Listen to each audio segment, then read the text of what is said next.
Welcome back to the Young Turks. I am your host, Cenk, and we are here in New York City. Anna and I will be doing the show together live in a little bit in the second hour, and I'm hoping we can do the Glenn Beck story because Glenn Beck has attacked her favorite band. I don't think she's going to stand for it, so that should be interesting and trouble. All right, so now the big news of today is that President Obama has unveiled his budget.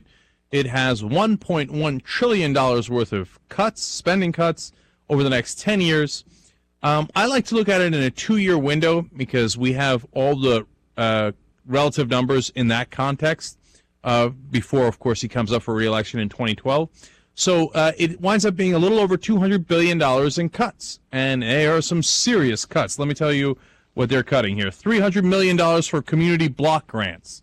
That, of course, goes to help community organizing, which is what President Obama used to do. $2.5 billion for energy assistance. We've told you about that before, for poor people. Who needs heat in the winter? And $400 billion in a 5-year spending freeze. So that, of course, winds up becoming about $80 billion a year in cuts that way. And then on top of that, he's got cuts to Pell Grants. He moves money around a little bit there, some cuts to graduate school student programs, so a little bit of cut in education, fun for everybody. So you're hitting the middle class, you're hitting the poor. Now, he does have tax increases in there on some oil companies, etc. It's not really an increase, it's taking away their subsidies. So that part of the plan I do like, right? And it's of course not all bad. And of course I get that you need some cuts. I understand that. But my complaint about Obama, as usual, is the preemptive surrender. Not we got to these cuts at the very end after we negotiated, and the Republicans twisted our, arms behind our back. But on top of that, we got them concessions from them saying, hey, you know what? Okay, you're going to do these really hurtful spending cuts, but in return, we're going to say, all right, we're going to take away the oil subsidies from ExxonMobil, and we're going to take away, for example, carried interest on the hedge fund guys. To tax the richest guys in the country 15% for no reason on income they're earning, just like you and me, when that should be at 35%. If we get those concessions, right, and it make all the sense in the world. First of all, we should get all of that because they make sense. There's not anybody in the country other than elected Republican officials who thinks that we should give our hard-earned taxpayer dollars to the richest companies in the world like ExxonMobil for no reason. What, to incentivize them to make profit? They already make a giant profit. They're the most profitable company in the world.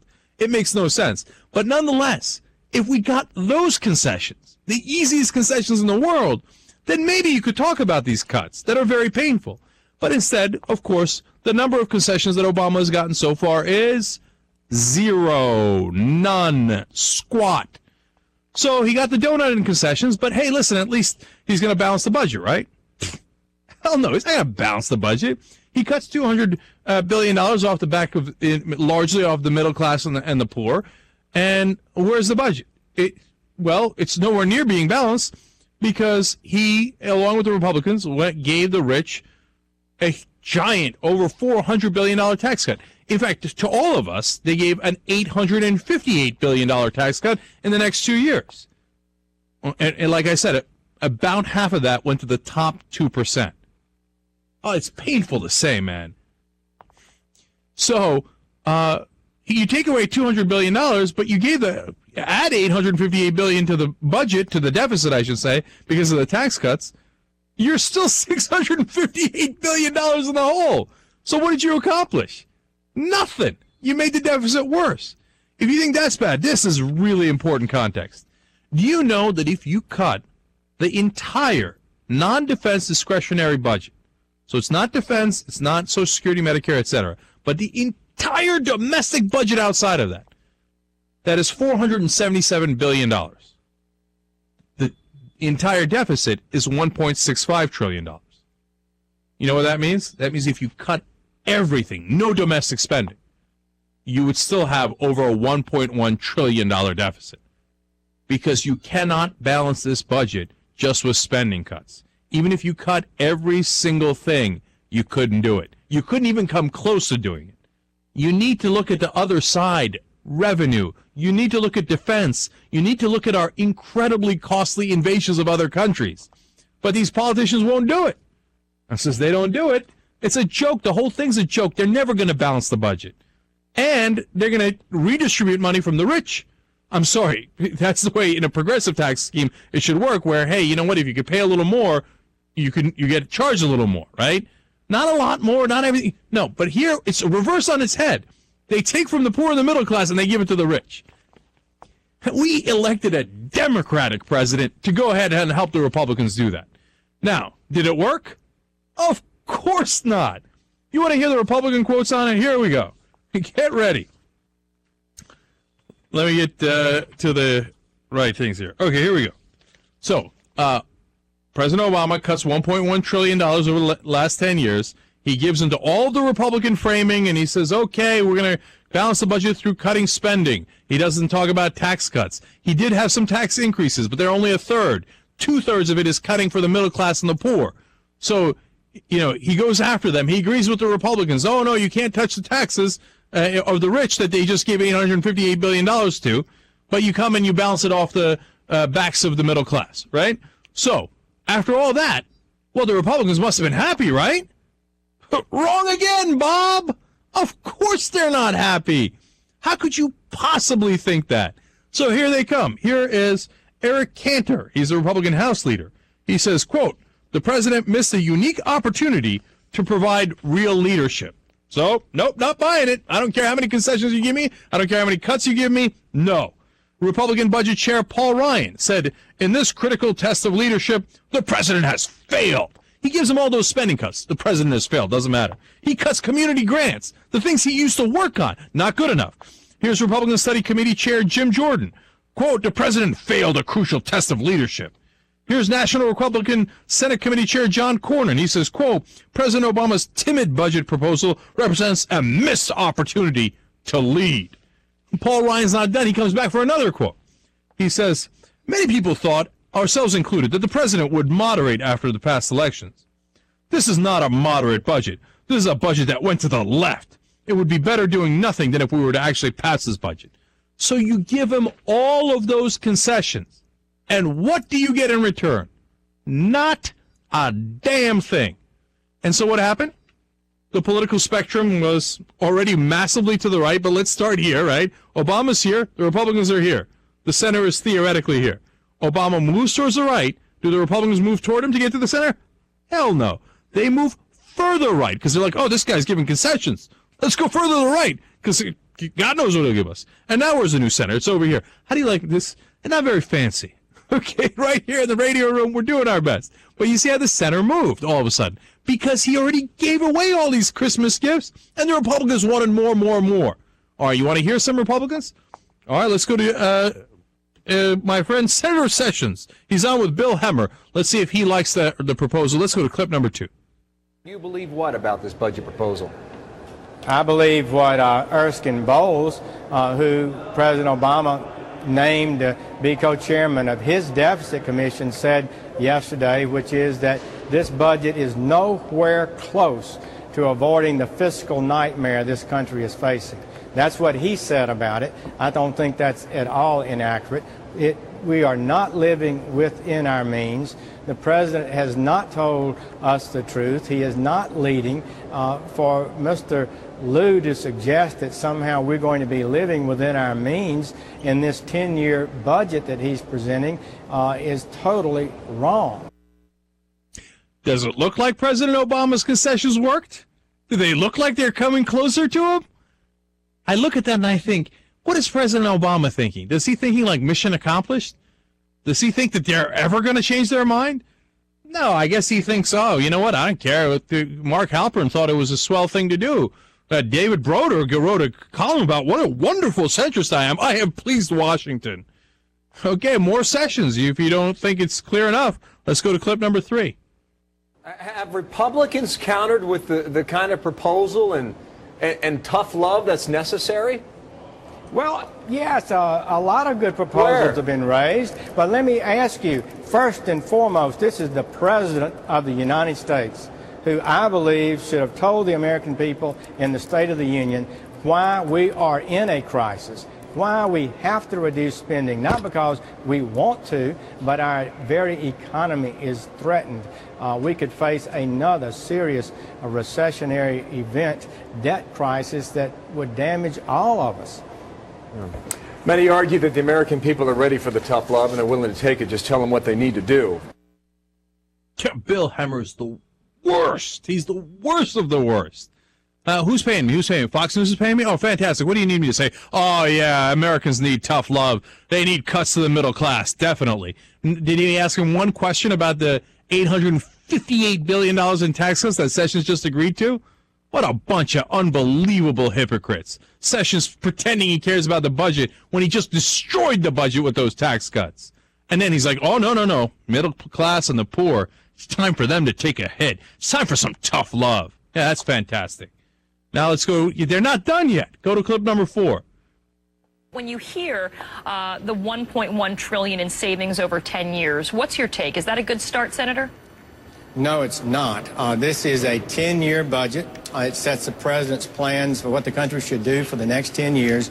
We expect, according to projections, $12 to $14 trillion in new debt added during that time. So $1 trillion reduction is insignificant and does not get us off the right course. And historically, we know the president's numbers are inflated, so it will be much less reduction than that. The International Monetary Fund has said that we have got to make substantial changes, and this budget, it appears, doesn't come close. It doesn't touch any of the entitlements.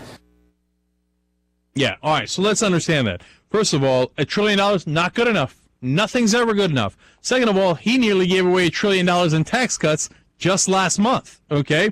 Well, but that's long forgotten. And then on top of that, he says, Obama, I need more spending cuts, and we're never going to be satisfied. So, and by the way, did you notice my little dig on entitlements? That's coming up next, meaning I'm going to come after your Social Security because my rich friends have not robbed you enough. Okay, that's Sessions. Oh, you want more? How about we go to Representative Garrett? Is he any better than them? Let's go to clip number 6, see if he thinks Obama's done enough. Well, when you talk about Valentine's Day, it's not the sort of card you want to get from somebody who says, I've grown bigger, fatter, and at the end of the night, you're going to have to pay the bill, which is exactly what this package to us was. It's a bigger government, $3.8 trillion bigger spending this year. It's putting us greater in debt than ever before, and it's an unsustainable course that we're going forward, that we just can't keep going in this direction. No, of course, unsustainable. It's all the damn middle class. If they would just take more cuts. Okay. Anybody going to challenge him? Anyone on television going to say, hey, wait a minute. What'd you guys do to the budget with the tax cuts? Nope. Obama, you gave all those concessions. Do they look like they're satisfied? All right, if you're really dense and you still don't get which the Republican strategy is, let's give you clip number 7. The budget that he's given us really just kicks the problem down the road, just like everything else he's done so far since he's come into office. The deficit, the growth of government has really doubled in the years since he's been in the office. It'll be triple by the time this budget is done. So the American public has got to realize that what he has given us really doesn't solve the problem, doesn't bring us anywhere towards a balance.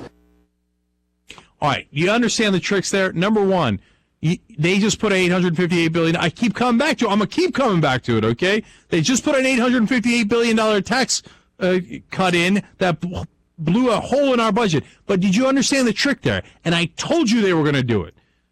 Right after that, Obama agrees to the tax cuts. They use it against, they say, look at the deficit he created.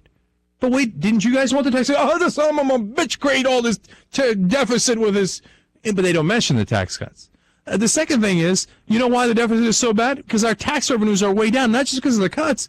It's because of the recession. People are making less money. Who started the recession? The Republicans did. But they say, no, it was Obama. Who lost all the jobs? It was Bush. It was the Republicans. But now, no, it's all Obama's fault.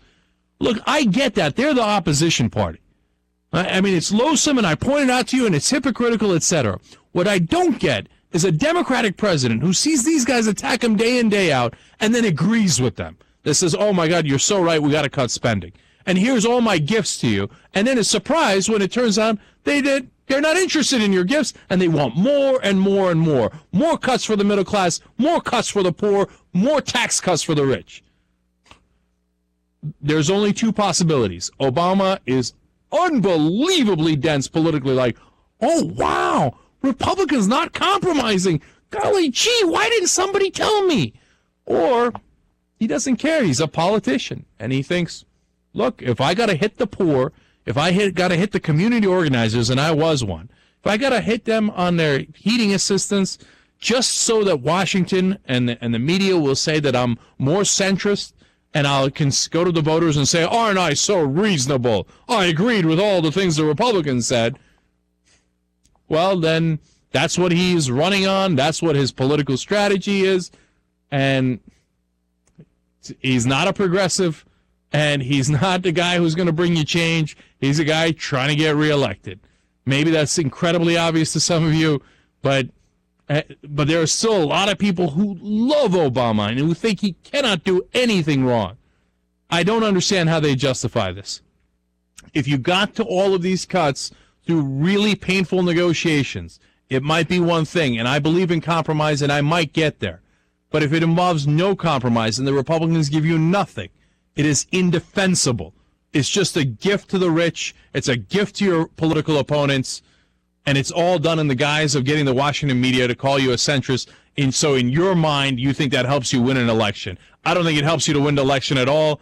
I think you lose your base and you lose any kind of credibility. You think we're going to turn around and lie for you?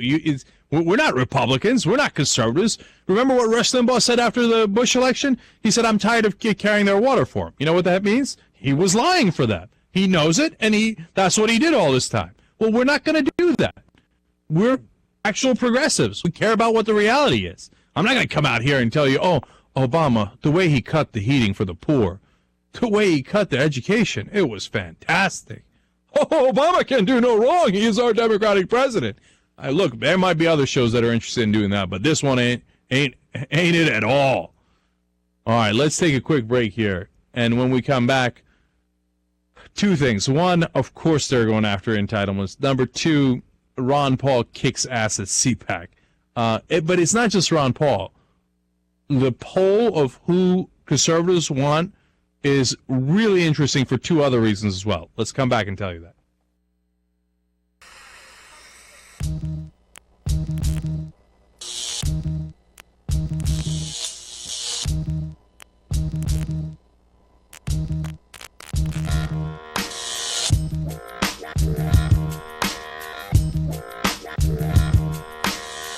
All right, back on the Young Turks. Cenk and Anna in New York, kicking it old school in a radio studio. All right, what's up? Oh, first, before we do anything else, now that I got you in person, we're going to have more comfortable conversations. So what do you think? 30 Rock, huh? What's your first day experience?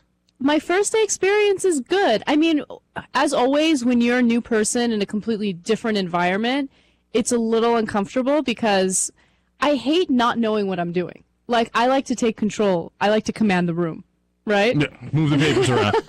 Okay, yes. And I can't command the room because I don't know what I'm doing. Like, right. I feel a little clownish, and I have to ask people for, like, little things, like, oh, can you help me with the printer? And, that kind of stuff. But the environment, I love it. It's so lively and exciting, and 30 Rock is incredible, and they have all these awesome restaurants downstairs. Oh, you saw that today after the show? Yeah. It's so great because at work we don't have a lot of options. Okay. No. We got the Mickey D's, but not too much after that. And then the place where they pack the fudge. Literally, though. No, it's literally. It's a fudge packing place. But it is. No, but it is. It's a fudge shop. Okay. Anyway, so downstairs there's like a million like little fast food restaurants, and you're like, oh my god, I could have this or that. Oh, that's great. Anyway, the little things we get excited by. I know. And she came and had breakfast at my fancy schmancy hotel today. Come on, that's for free. That's awesome. Mm-hmm. Anyway, look, let's get to the relevant part. You being here wound up helping tremendously. No way. I didn't tell you this. Like really? Today before the show, I was like, you know what? Casper's right, man. I got to let this thing go, man. I got to let it fly. Really? Yeah, and today's show was so much better, right? It was. Today's show, let me tell you guys, if you didn't watch Cenk on MSNBC, you have to watch today's show. I don't know how you're going to get a hold of it. Do members get access to it? Maybe. Okay. Well, I'm not sure, but It's freaking, his show was awesome today. Here's the thing that I love the most about today. So yeah, we're producing the show, I'm watching everyone, I'm shadowing the producers, I'm getting an idea of how things work and how things are put together. Gotta be honest with you, since I'm not in control, it's a little, schwang wang wang for me. But then we go downstairs to their control room, and that's where the magic happened. Okay? So they have a director, and I'm just gonna tell you really quick, they have a director who calls all the shots during the show. And he's like, roll the tape, blah, blah, blah, blah, blah, blah, blah. Like, she's talking a million miles per hour, right? And, she calls out the orders, and then there's someone next to her who presses all the buttons and stuff. And, you're watching Cenk, and he's tearing into this neocon. It was fucking awesome.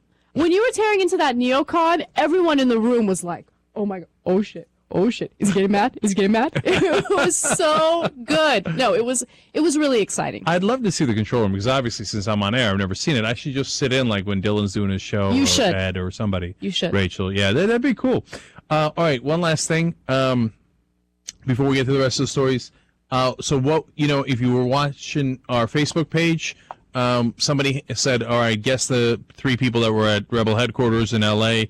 On Saturday, we played a little fun guessing game, and it turned out to be Lucas, who's the new guy, Dave, who's the old guy, the veteran, and me, right? And what we were doing was, dun-dun-dun, not a big deal, we were recording some post-game shows. Hey. I want to do some members-only stuff from cool, interesting stories that happened in New York that I didn't get to give you guys in the post-game. So today there will be a post-game. We'll show you part 1, tomorrow part 2, Wednesday part 3. Okay, so you got that to look forward to. Today is the story about one of the bathrooms here. You should watch it at home, and then I'll show you which bathroom. Okay, sounds good. Okay. By the way, I'm planning on vlogging on the top vlog about my experience here. So if you guys haven't checked out that YouTube channel that we have, check it out. YouTube.com/thetopvlog. Totally. All right, now forward.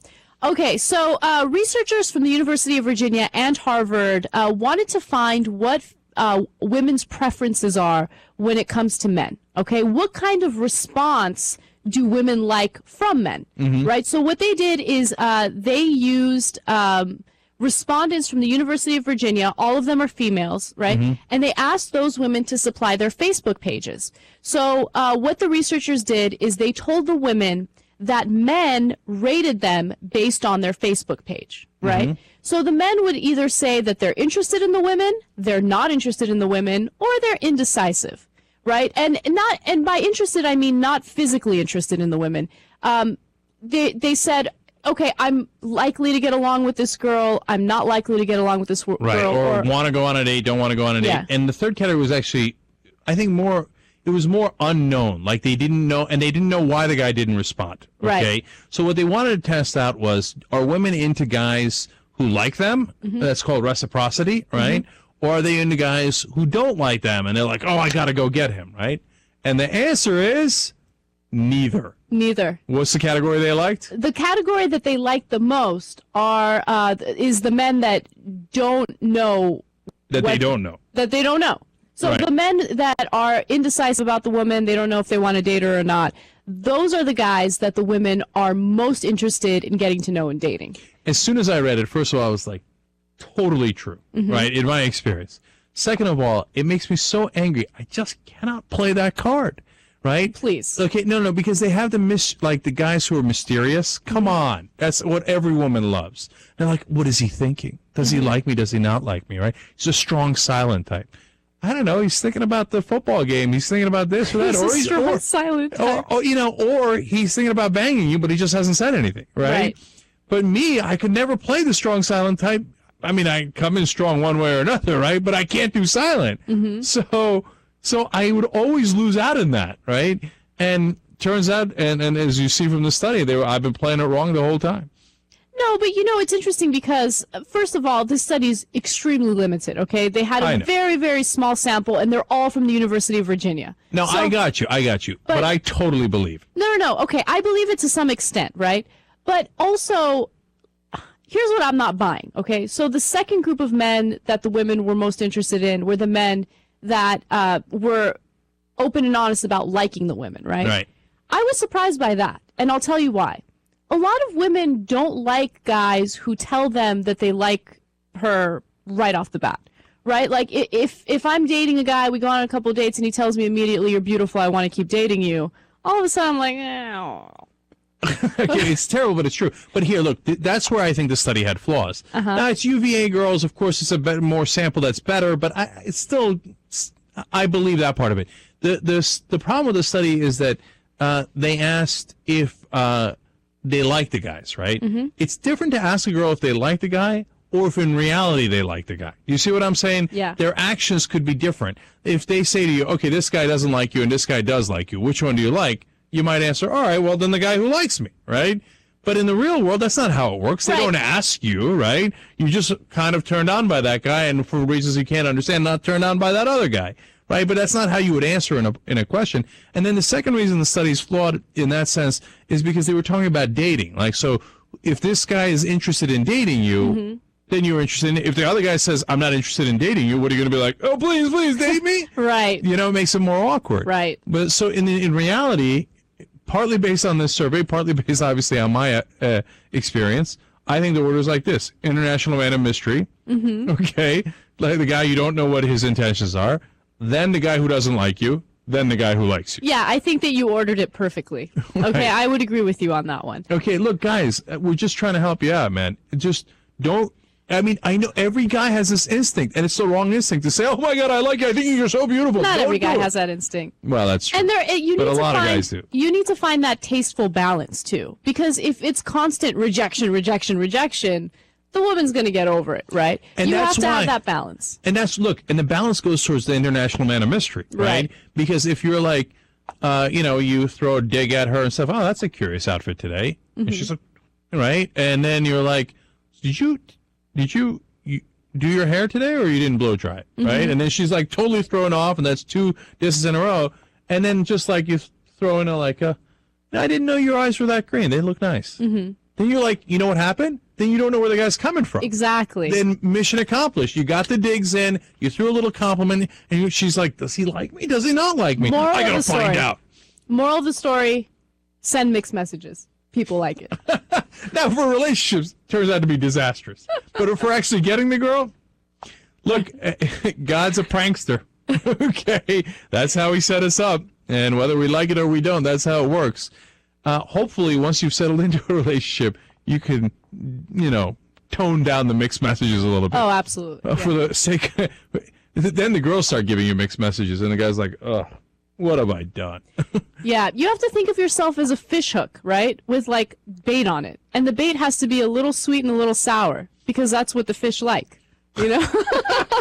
Well, okay. Interesting analogies by Anna that you're not going to get anywhere else. A little sweet, a little sour. All right, we got to get to the earwax story. Probably my favorite story of the day. So there's a new trend. There's a new trend emerging in Japan, and it's known as ear spas. Okay, you go and you get your ear cleaned, and you pay up to $100 for it. So this is. You know how much I pay? I don't know, probably 1/10 of a cent when I buy the Q-tip, which I'm a big believer in. People who don't Q-tip, I'm against them. I'm against them as well. But did you know that some doctors claim that using a Q-tip actually pushes earwax inside your eardrum and it's bad for you? Yeah, I understand that. Q-tip, and then at some point, if you have a doctor check out and see if he needs to clean out the wax.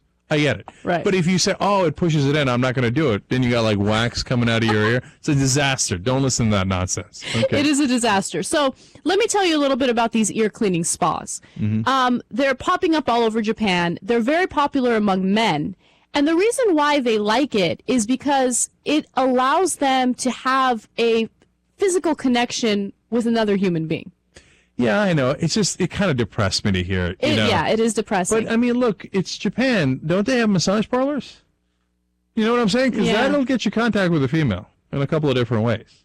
You would think that would be better. But I guess these guys aren't interested in the sex as much as they're interested in just some... No, they're not interested in the sex. Like some...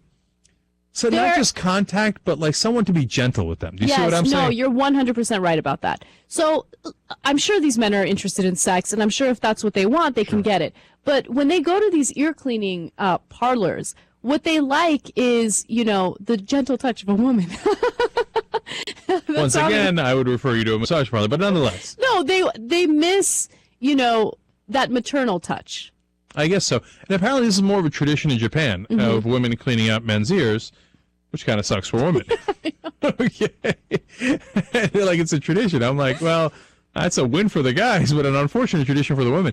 Anyway, look, the other thing that they do is that sometimes they give facials, they shave you, a little bit of massage of the ear, and they say there's a lot of sensitive spots in the ear. And I could believe that. That makes sense. What I would do instead, because the ear cleaning is kind of needless, right? I mean, it's fine, right?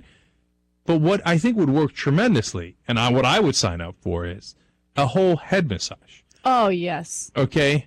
And what was the problem with the massages from my point of view overall is they're too hard. Like, you go to get a massage, and it doesn't matter, Asian, Swedish, whatever. They're like, wow, bam, boom, right? I'm like, wow, just stop it. Like, and then they're like, they're all trying to prove how tough they are, and they think it's a big joke. But you can tell the masseuse, the pressure is too hard, and you need her to soften up a little. But you want to soften up. No. I do. I have no qualms about that. I'm like, hey, take it easy, okay? Okay, I'm interested in relaxing, not getting my ass kicked, right? I don't know, maybe it's because I go to Chinese massages more, because my wife is Chinese, and Chinese territory, they do the foot massage, the thing massage. I mean, I've only gotten the foot massage once. I mean, and I felt like, I'm like, what am I, fancy, right? But anyway, when they do the normal massage, they love it. They're like, I'm like, bring it down 10 notches, and it's still too hard, right?